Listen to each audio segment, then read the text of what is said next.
अमला की एकादशी 2024। जगत के पालनहार भगवान विष्णु ने जन कल्याण के लिए अपने शरीर से पुरुषोत्तम मास की एकादशियों सहित कुल 26 एकादशियों को उत्पन्न किया। गीता में भी परमेश्वर श्री कृष्ण समस्त एकादशियों को अपने ही समान बलशाली बताया है। फाल्गुन माह के शुक्ल पक्ष की एकादशी को अमल की या रंग भरी एकादशी के नाम से जाना जाता है, जो इस वर्ष 20 मार्च को मनाई जाएगी।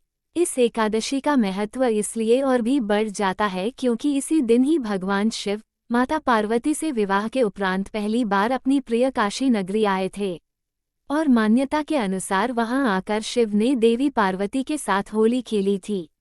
अमल की एकादशी का महत्व। इस एकादशी का महत्व अक्षय नवमी के समान है।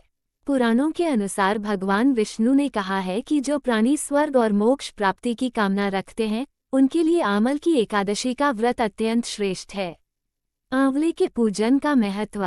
पद्म पुराण के अनुसार इस दिन भगवान विष्णु मां लक्ष्मी के साथ साथ आंवले के वृक्ष की पूजा का खास विधान है, क्योंकि इसी दिन सृष्टि के आरंभ में सबसे पहले आंवले के वृक्ष की उत्पत्ति हुई थी। आंवला वृक्ष भगवान विष्णु को अत्यंत प्रिय है।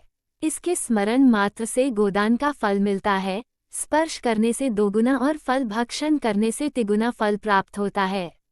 इसके मूल में विष्णु, उसके ऊपर ब्रह्मा, तने में रुद्र, शाखाओं में मुनिगण, टहनियों में देवता, पत्तों में वसु, फूलों में मरुदगण और फलों में समस्त प्रजापति वास करते हैं।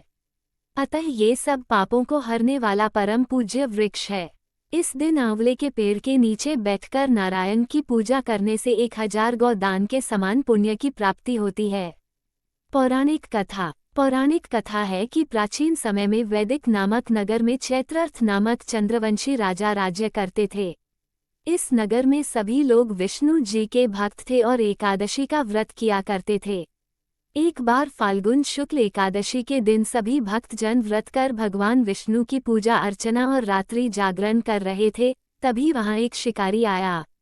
वह भी वहां रुककर भगवान विष्णु की कथा तथा एकादशी का महात्म्य सुनने लगा।